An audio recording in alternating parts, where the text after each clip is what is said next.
Welcome to the language world. Today we are learning about the 10 most commonly used conjunctions. Let's get started. So, Tak, I was tired, so I slept. byl jsem unavený, tak jsem spal. Also, Také. I like tea. I also like coffee. Mám rád čaj, také mám rád kávu.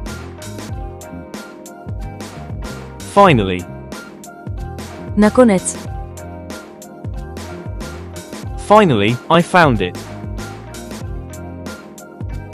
nakonec jsem to našel. Anyway, Každopádně. let's go. Každopádně, pojďme. Before, Před. wash your hands before dinner. Umyj si ruce před večeří.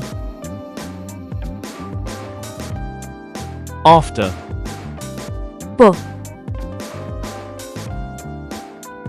we can play football after school.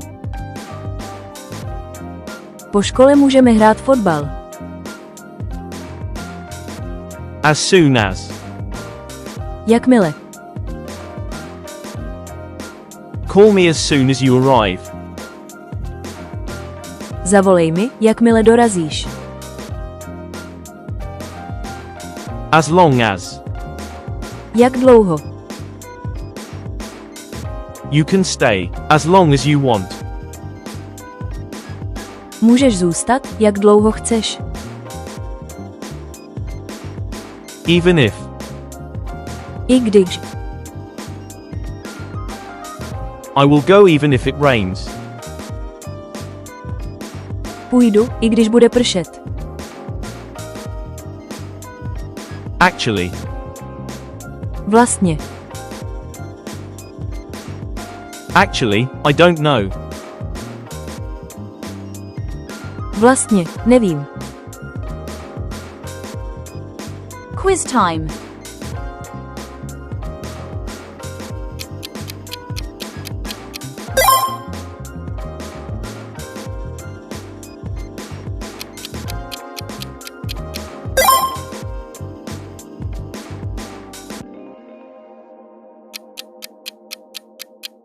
Leave your answer in the comments. Thanks for watching. Don't forget to subscribe to our channel to learn more languages. See you in the next videos.